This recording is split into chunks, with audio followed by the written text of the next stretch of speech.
What would you do if a stranger in a dust-streaked coat pressed a folded deed into your hand, laughed once, and told you the paper was worth every cent of the $2 he'd taken for it?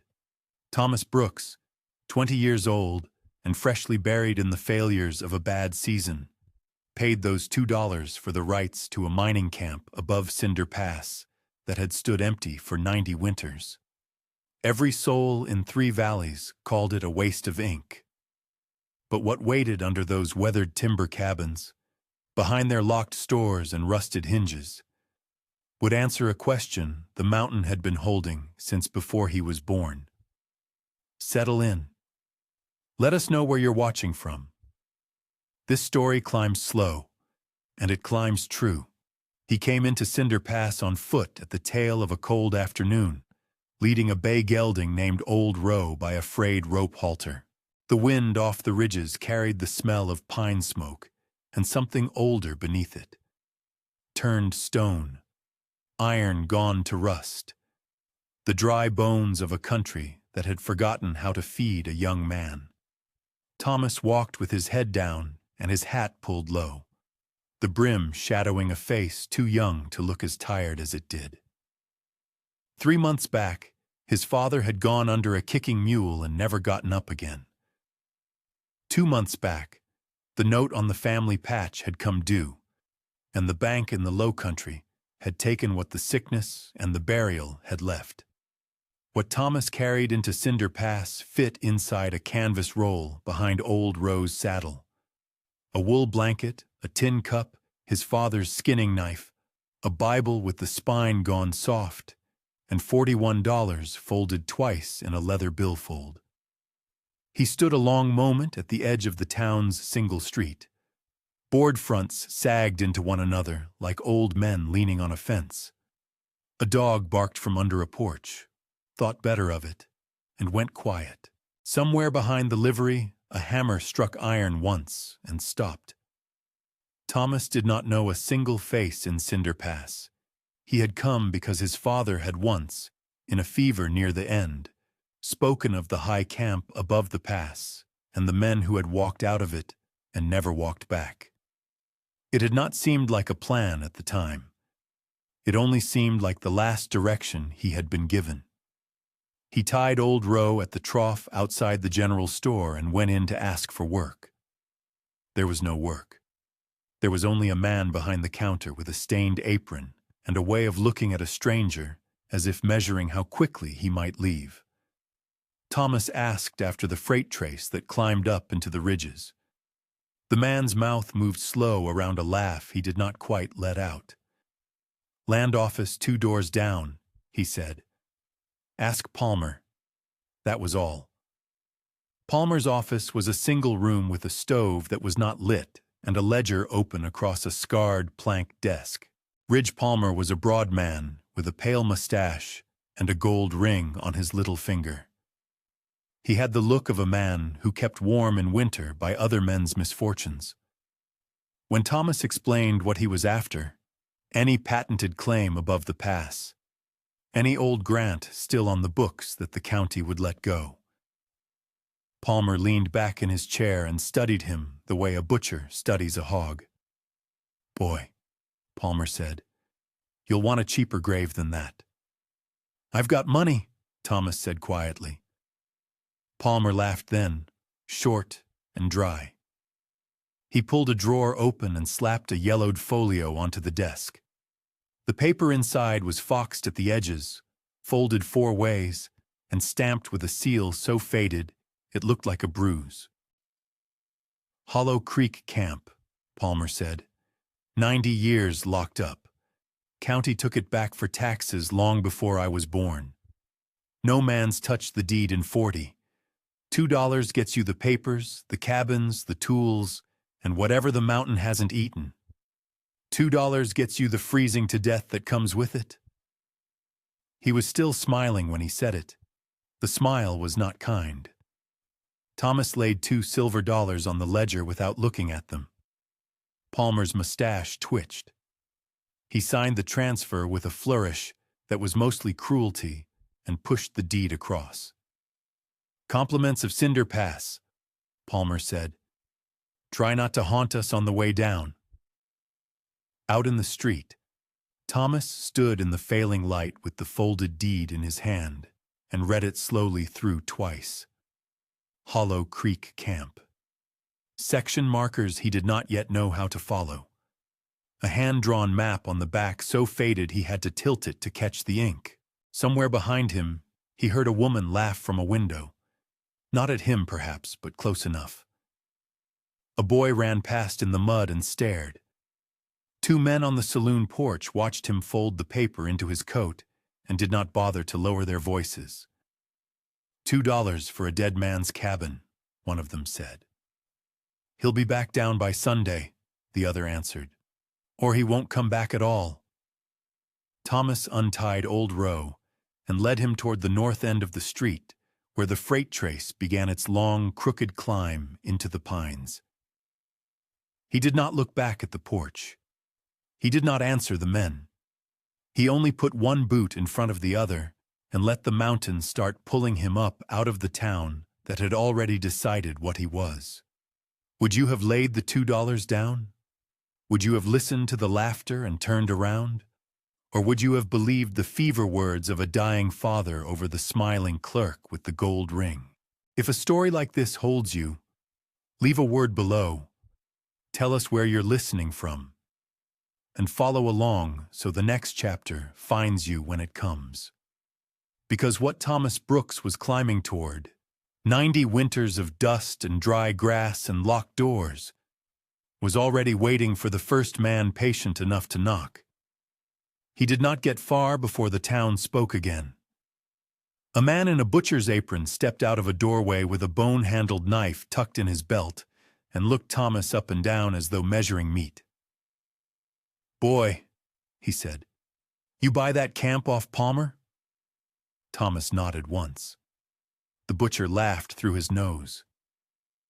"Then you bought yourself a graveyard." He went back inside and let the door slap shut behind him. Word ran ahead of Thomas the way a spark runs along dry grass. By the time he was even with the smithy at the far end of the street, 3 men had drifted out onto their porches to watch him pass, and a woman on a swept step had folded her arms across her chest and shaken her head slow. The way people shake their heads at a funeral where the dead man brought it on himself. A boy with a hoop stood in the road and did not move until Old Row's shoulder was near enough to brush him. "You going up the trace?" the boy asked. "I am," Thomas said. The boy's eyes went wide and shiny. "My grandfather says nobody comes back down." Thomas nodded to him the way a man nods to something true and kept walking. Ridge Palmer had come out of the land office by then. He stood on the boards with his thumbs hooked in his waistcoat and his gold ring catching what light was left. He did not look sorry.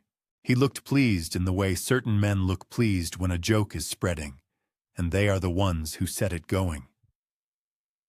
$2 deed," he called, loud enough for the porches.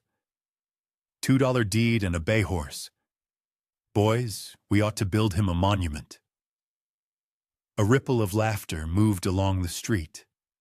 Palmer let it move.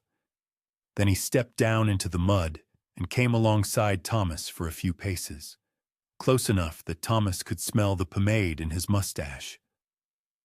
"Son," Palmer said, quieter now, "there's nothing up there. Not one nail worth pulling. 90 years of weather. You understand me?" Thomas kept his eyes on the trace. "I understand," he said. "Then turn that horse," Palmer said. Thomas did not turn the horse. Palmer stopped walking and let him go. Behind them the porches watched, and Palmer, for the benefit of the porches, raised his voice again. "Give my regards to the ghosts." More laughter. Thomas walked into it, and out the other side of it, and did not answer. It was at the last board of the last shop front, where the plank walk gave up and the mud road became something narrower and older, that the elder was waiting. He was thin and stooped, and stood with both hands on the head of a whittled stick. His coat was black and worn to the color of ash at the elbows. His beard was cut close and white. Thomas did not know him and had not seen him in any doorway when he came down the street the first time. And yet the man stood as though he had been waiting there a long while for this particular boy and this particular horse. Thomas slowed. The elder lifted his chin only enough to see him. What was left there, the old man said, was left on purpose. That was all. He did not smile. He did not bless. He held Thomas's eye a breath longer than a stranger has any right to, and then he tapped the stick once against the last board of the walk and turned back toward the town without another word. Thomas stood a moment in the road, with old Roe's warm breath against his sleeve. The words did not fit anything he knew yet, and he did not try to make them fit.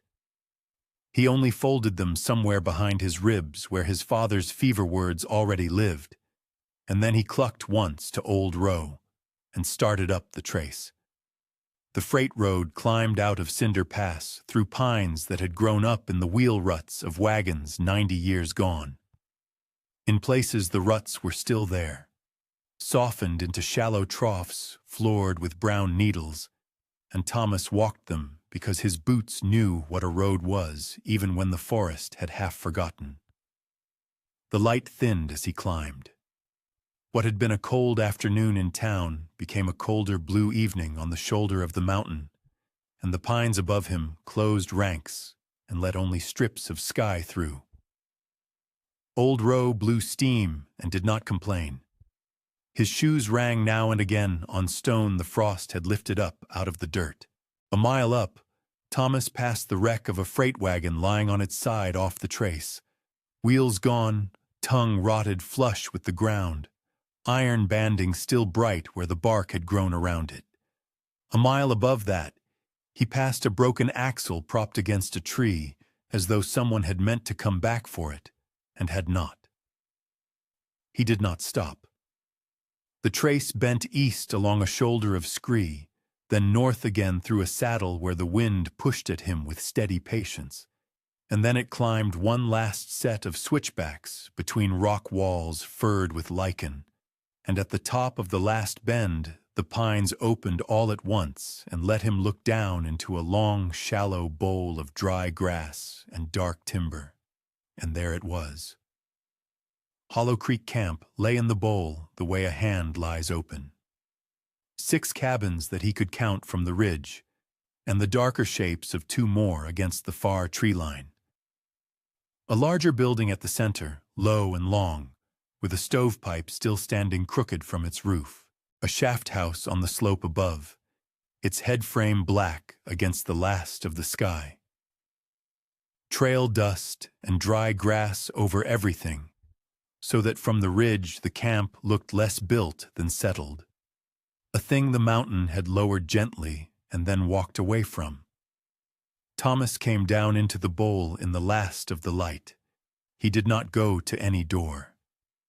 He led old Roe to a place where the grass was thick and dry between 2 cabins and where an old stone ring showed where men had made fires before him. And there he stopped. He unbuckled the saddle and set it against the wall of the nearest cabin. He rubbed old Roe down with a handful of the dry grass and put the halter rope under a rock so the horse could graze without wandering. He laid out his blanket beside the stone ring but did not build a fire. The camp was too quiet for a fire yet. He wanted to hear it first. He sat with his back against the cabin wall and let the dark come. The stars, when they came thick. The way stars come at that altitude, close enough to feel weighed by. A wind moved down the bowl and pushed at a door somewhere he could not see. The door swung, tapped, on a hinge that had not been oiled in 90 winters. Old Roe lifted his head once at the sound and then went back to the grass. Thomas listened. He listened for a long time. Somewhere in the timber above the shaft house, an owl called twice and did not call again. The door tapped. The wind moved. and under it all, faint as a held breath, Thomas thought he heard something else. Not a voice, not a footstep, only the soft, settled sound of a place that had been arranged once by careful hands, and left arranged, and was waiting still. He did not sleep for a long while. When he did, he slept sitting up with his father's knife across his knee, and his hat tipped down over his eyes, and the door in the dark tapped on and on like a patient knock at a room he had not yet learned how to enter. He woke before the sun cleared the ridge. The bowl was full of a thin blue light that had not yet found color, and the frost on the dry grass held it like powder on glass. Old Roe stood a few paces off, with his head low, and his breath making its own small weather in front of him. The door was still tapping. In the first honest light of morning, Thomas rose stiff from the wall and went to find it. He found it on the third cabin along the western row. A plank door hung on two iron strap hinges. The lower one worked half out of its post, so the door sagged and swung with the pull of the air. He caught the door with his palm and held it. He looked at the hinge. He looked at the door frame. Then he looked at the door itself, and something in his shoulders went still. The door had a bar on the inside. 90 years of weather had blackened the wood and lifted the grain. But the bar was there, seated in its iron cradle, dropped into place by a hand that had meant to drop it. A door barred from within, and yet the cabin, when he pushed the door wide, was empty. A rope cot stripped to its lashings, a tin plate on a shelf, a stove with its lid set neatly on top, and a small stack of split kindling still beside it, dry as bone. No body, no blanket, no boots by the door. No sign anyone had died in that room or lived their last hour in it.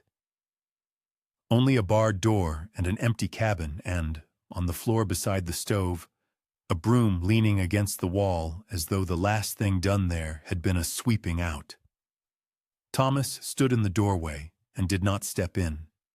He thought about it for a slow while. A man who barred a door from within did not walk out of that door afterward. A man who barred a door from within and was gone had gone another way. He turned and looked at the cabin from the outside again. The one small window was intact. The chimney was sound. The roof had held. There was no other door. There was no other way out. He went to the next cabin. Its door was closed but not barred, and it opened when he lifted the latch. Inside, the same arranged emptiness. A bunk stripped clean, a stove swept out, a shelf with 2 tin cups set upside down on it, mouth to the wood, as a man sets a cup when he does not mean to use it again soon, but does not want dust in it either.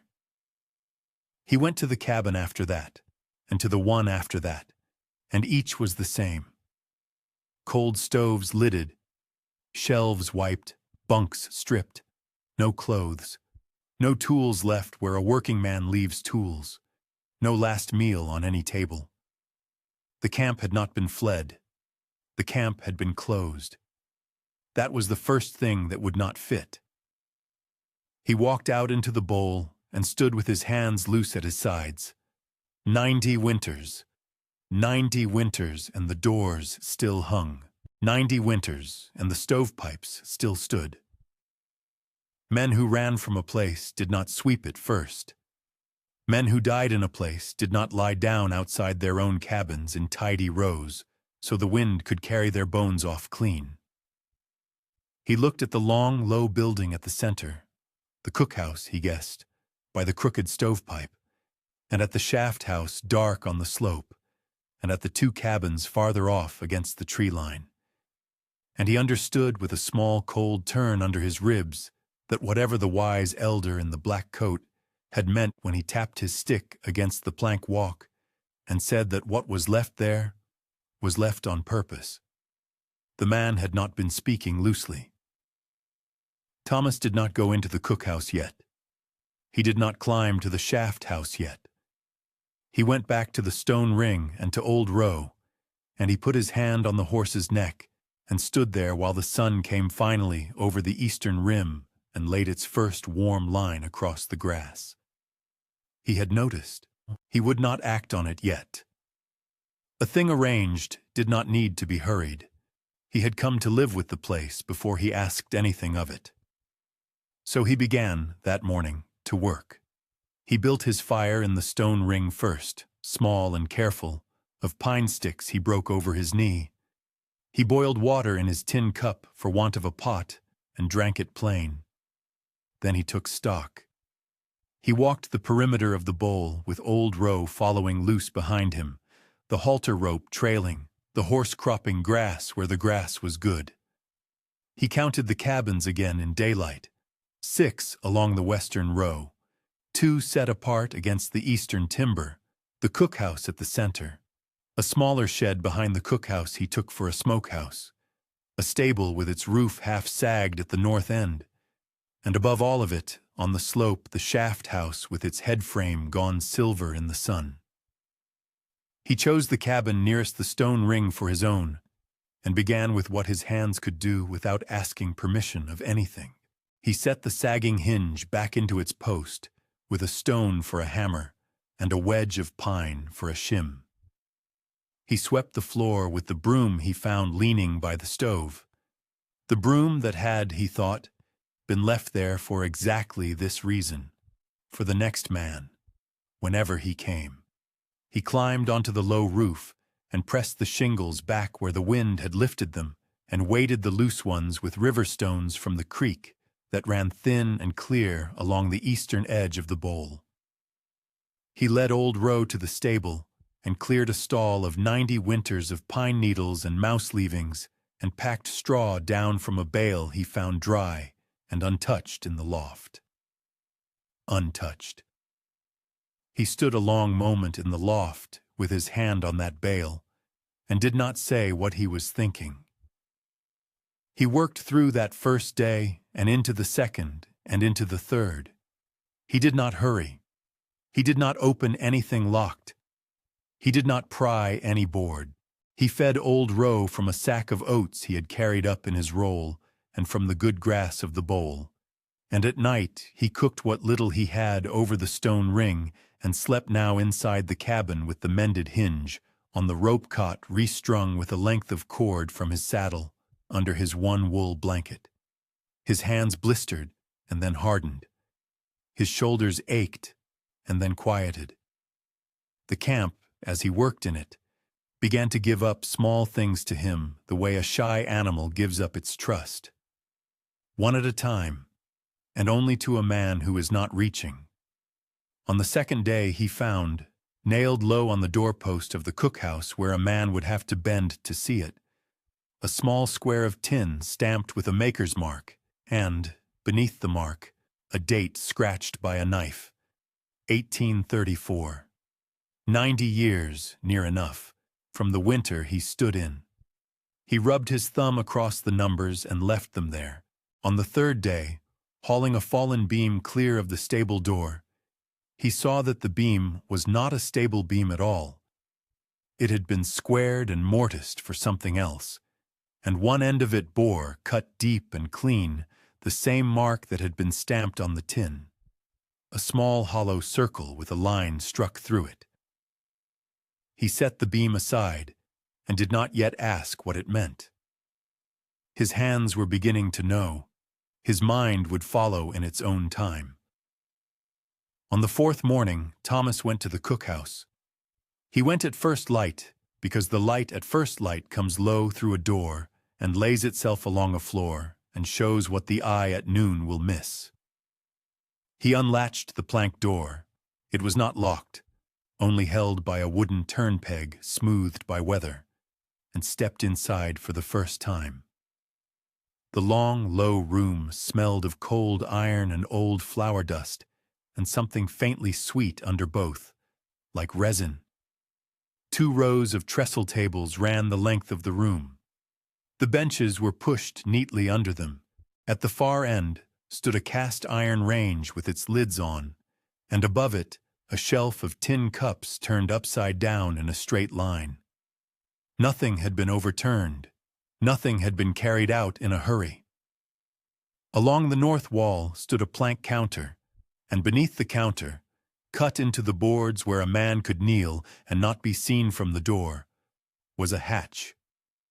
The hatch had no ring. It had a small hollow circle with a line struck through it, cut into one plank by the point of a knife. Thomas knelt. He set his palm flat against the mark and felt the cold of the plank come up into his hand. He took his father's skinning knife from his belt and worked the tip along the seam of the hatch until he found the bevel and lifted. The plank came up easy, as if it had been waiting for a hand that knew where to place itself. Beneath was a shallow crawl, dry as a bone, floored with clean dry sand that had been carried up and laid there on purpose. In the sand sat a wooden crate the size of a saddle, banded twice with iron. On the lid was the mark again, and beneath the mark, burned in with a running iron in careful block letters, the word hollow. He did not open it there. He lifted the crate, heavier than it looked and lighter than he had feared, and carried it out into the cookhouse and set it on the nearest trestle table where the morning sun came in, low through the doorway, and fell across the wood. He stood a long moment with his hand on the lid. Then he worked the iron bands loose with the knife and the flat of a stone and lifted the top. Inside, wrapped in oiled canvas gone brown at its folds, lay three things. The first was a ledger bound in dark leather, its spine intact, its pages foxed at the edges but dry. The second was a canvas sack, small and heavy, the mouth of it tied off with a leather thong. The third was a tin, flat and rectangular, the kind a man might carry tobacco in, sealed at its seam with a bead of wax gone the color of amber. Thomas opened the ledger first. He turned the pages slowly, one at a time, in the low, warm light. It was a company book. Names down the left column in a clean hand. Days worked across the top in a fainter hand. Wages tallied in a third hand at the right. He read the names as a man reads the stones in a churchyard, without hurry, without skipping. Some of the names he had heard spoken on the porches of Cinder Pass by men who did not know they were speaking of ghosts. Some of the names were the names on the boards of the smithy and the general store and the land office, only older. Only the fathers of the men who now wore them. He turned to the last entry. The last entry was dated the autumn of 1834, and beneath the last tally, a fourth hand, a rougher hand, hurried but steady, had written a paragraph across the bottom of the page. The vein had turned. What was left in the shaft would not pay a man his salt. The company had voted 22 hands to none to close the camp and walk down before the snow. They had drawn lots for what could not be carried. They had left the cabins standing because a cabin standing is a cabin a man might come back to. They had left the stores locked because a store locked is a store not stolen. They had left at the bottom of the crawl the wages owed to the men who had died in the shaft that summer and had no kin to send them to. Wages the company would not take home in its own pockets. The paragraph was signed with a name Thomas did not know, and a date, and, beneath the date, the small hollow circle with the line struck through it. Thomas set the ledger down and untied the sack. Coin, old coin, silver mostly, some of it copper, some of it the small gold pieces of a country still finding itself. Not a fortune. A dead man's wages 4 times over. Enough to bury 4 men properly in the Low Country, if there had been anyone left to bury them for. He opened the tin last. Inside, folded twice, was a single sheet of paper. The ink had faded, but the hand was patient and legible, It was not a letter to any one man. It was a letter to whoever came next. It said the camp had been left in trust. It said the cabins and the tools and the crate beneath the counter belonged to any man who would carry the wages down and put them where the dead men's names still meant something. It said the mark on the crate and on the beam and on the tin was the mark the company had used for its own, a hollow circle for the shaft, a line struck through for the vein, and that a man who had earned the right to lift the hatch would know it when he lifted it. It ended with a single line, unsigned. What is left here is left on purpose. Thomas read the line twice. Then he sat down on the bench with his hands flat on the table on either side of the open crate and did not move for a long time. The sun climbed. The light on the board shifted and warmed. Somewhere out in the bowl, Old Row blew softly and cropped grass. Thomas understood, sitting there, that he had not bought a graveyard for $2. He had been handed a debt 90 years old, and the men who left it had trusted the mountain to keep it until the right hand came. He folded the paper. He retied the sack. He closed the ledger and set all three back in the crate, and closed the crate and carried it in both arms to the cabin with the mended hinge and set it under the rope cot where he slept. He did not tell Old Row. He did not need to.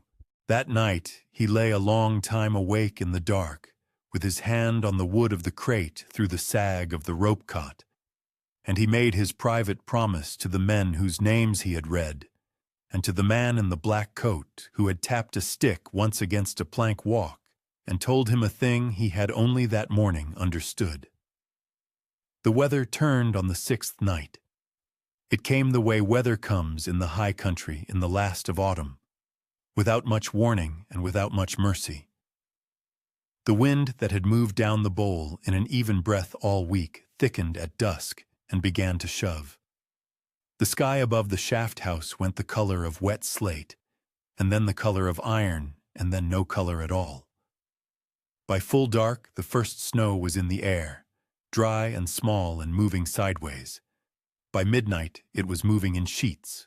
Thomas built the stove in the cookhouse up to a steady red, the cookhouse being tighter than his cabin and its roof better pitched, and moved Old Row from the stable to the lean-to along the cookhouse wall where the horse could smell smoke and hear a man breathing on the other side of the boards.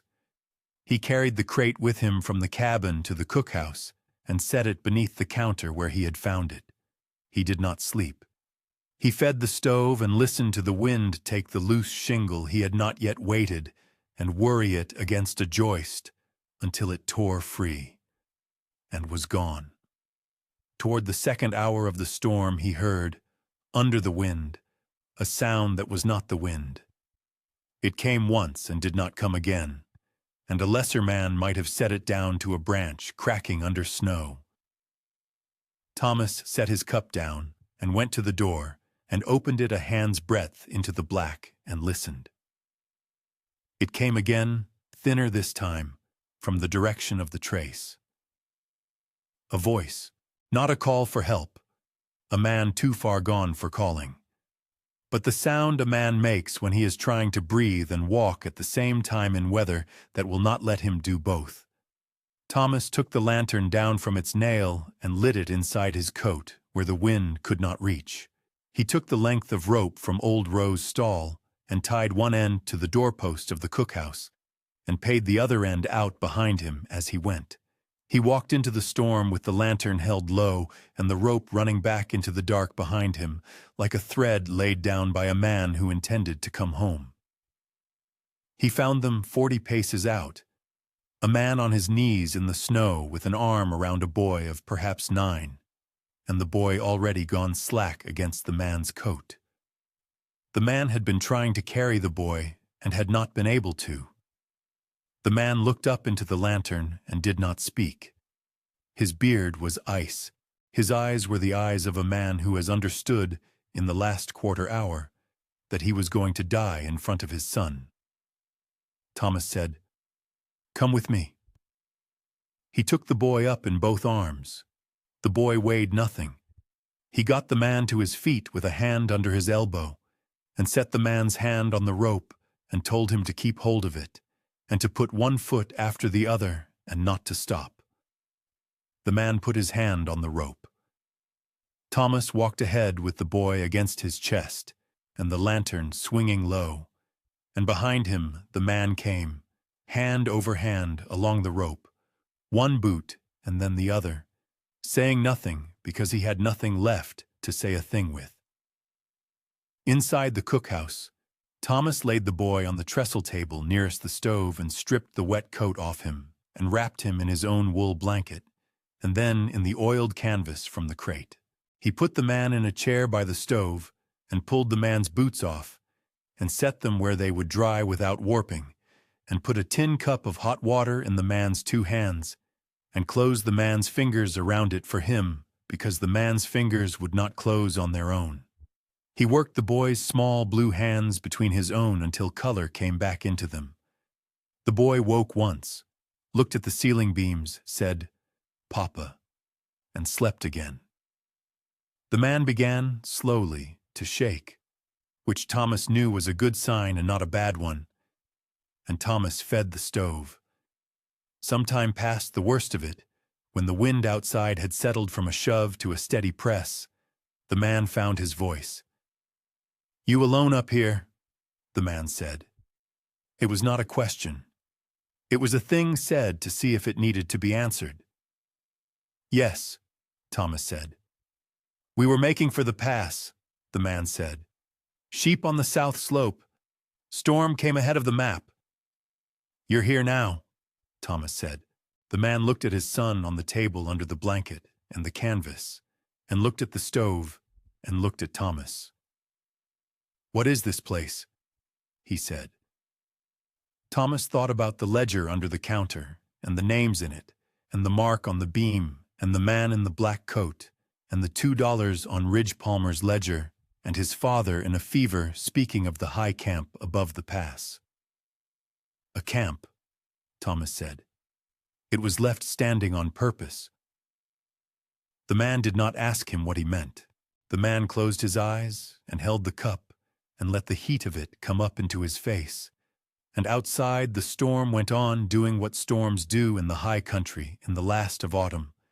And inside the cookhouse the stove ticked and the boy breathed even. And Thomas sat down at last on the bench beside the trestle table with his hand on the boy's small shoulder through the blanket, and knew, without needing to say it to himself, that he was not going back down the trace in the spring the way he had come up it in the fall. The storm broke by mid-morning of the 7th day.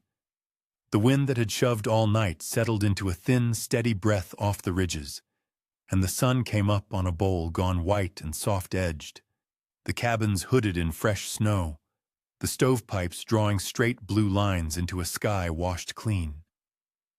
The boy woke hungry. Thomas boiled oats in the tin cup, and then in a cookpot found on the range with its bottom sound, and he fed the boy and the man from the same pot with the same spoon. The man's name was Halloran. His son was Wren. They had come up the south slope with 40 ewes and had lost the flock somewhere below the saddle in the dark. Halloran did not weep for the sheep. He sat with his hand on Wren's ankle through the blanket and said quietly, "We would have gone under, both of us." "You did not," Thomas said. Halloran left on the 9th morning to walk down to the pass and send word to his wife. He would not take the crate's coin when Thomas offered a piece of it for the trouble. He took bread instead, and a length of Thomas's rope, and Thomas's promise to keep Wren warm and fed until a wagon could come up for him. Wren stayed a week. He followed Thomas from cabin to shaft house to stable and back, small in a coat cut down from Thomas's blanket, and he asked the names of things and remembered them. On the 4th day of that week he asked what the mark was, the hollow circle with the line struck through it, that he had found scratched on the underside of a bench. Thomas told him it was the mark of the men who had lived here. Wren traced it with his finger and did not ask more. The wagon came on a Tuesday. Halloran drove it, and beside him on the box sat a woman in a gray shawl who climbed down before the brake was set and took Wren against her without a word. Behind the wagon rode two men from the pass on borrowed horses. One was the butcher in his apron without his knife. The other was the boy with the hoop, grown suddenly older by the trace he had walked up. They had brought flour, salt pork, a keg of nails, a bolt of canvas, and a second stove. They had brought them, Halloran said, because word had gone down that a man was living in Hollow Creek and had pulled his boy from the snow, and the town had thought about that for a night and a day, and had loaded the wagon in the morning. The butcher would not meet Thomas's eye at first. He stood by the wheel with his hands in his apron pockets, and looked at the mended hinge on the nearest cabin, and at old Roe standing easy in the lean-to, and at the swept boards of the cookhouse porch. Then he looked at Thomas. "I said a thing to you," he said, "in the doorway. I was wrong to say it." Thomas said, "It's forgotten." The butcher shook his head once. "It isn't," he said, "but I thank you for the offer." Ridge Palmer came up 2 weeks after that, on a mule, alone, without his gold ring. He stood in the bowl a long time before he spoke. He looked at the shaft house and at the cookhouse and at the stovepipes drawing their straight lines, and then he took his hat off, which Thomas had not seen him do in town. "I sold you a graveyard for $2, Palmer said. "That's what I thought I was doing." Thomas waited. "I've been 40 years in that office," Palmer said. "I never once walked up here." He turned the hat in his hands. "I am walking down today knowing I did not know what I was selling." Thomas said, "You sold me what the county held. That is what you had to sell." Palmer nodded slowly. He did not ask to see the crate. He asked instead whether Thomas would come down in the spring and sit with him at the ledger and make the transfer clean, so that no man behind him could unmake it. Thomas said he would. The clerk came in the first week of the thaw. Her name was Miss Ide, and she rode up from the county seat 2 days below the pass, with a satchel of papers and a pair of spectacles on a black cord. She was a small woman, with gray at her temples and hands that had turned pages for 30 years. She sat at a trestle table in the cookhouse and read the ledger from the first page to the last without speaking. She read the paper from the tin twice. She weighed the sack on a small brass scale she had carried up in her satchel. When she was done, she took her spectacles off and folded them and looked at Thomas across the table. "You have read this correctly," she said. "The camp was closed by vote. The wages were left in trust. The trust names no man and every man who lifts the hatch." She placed her hand flat on the ledger. "I have seen a great many old books, Mr. Brooks. I have not seen one kept as honest as this one." She wrote for him, in a clean, steady hand, the names of the 4 dead men and the towns they had come from, insofar as the ledger recorded them. 2 of the towns still stood. 2 did not. For the 2 that stood, she said, kin might yet be found. For the 2 that did not, she said, a stone in a churchyard with a name cut into it would answer the trust as well as any coin in a hand. Thomas listened and nodded and did not speak until she was finished. Then he said, "Thank you, ma'am." She said, "Thank you, Mr. Brooks." And she meant it in a way that made him look down at the table. By the end of that spring, men were coming up the trace who had never come up it before. A carpenter from the pass came with his son and rehung 2 doors. A woman brought seed for a kitchen garden along the south wall of the cookhouse. The elder in the black coat did not come up. Thomas went down once to see him and found him on the same board of the same walk, with the same stick, and told him what had been under the counter. The elder listened with his eyes closed. When Thomas finished, the elder opened his eyes and said, "Then it was not left in vain." He tapped his stick once against the plank and turned back toward town. It was the last thing he ever said to Thomas, and it was enough. By late summer, 2 of the 4 dead men had stones with their names cut into them in churchyards. Thomas rode to himself, with the coin from the sack folded into a leather billfold, no thicker than the one he had come into Cinder Pass with. The other 2 had stones in the bowl above Hollow Creek, cut by the carpenter's son, set into the earth where the grass was thick and dry and where the wind came steady off the ridges. The chorus that had laughed him out of the street in the fall did not laugh now. They spoke his name plainly when they spoke it. They did not speak it often. They did not need to. On an evening in the last week of that summer, Thomas walked up alone to the ridge above the bowl and sat down on a flat stone that had held the sun all day.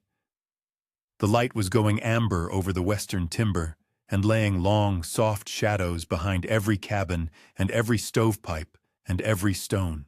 Old Roe grazed below him in the grass that had come back green after the snow. The cookhouse door stood open. A thin thread of smoke rose from the stove where a kettle was on for no one but himself. The shaft house stood black against the amber, quiet and finished.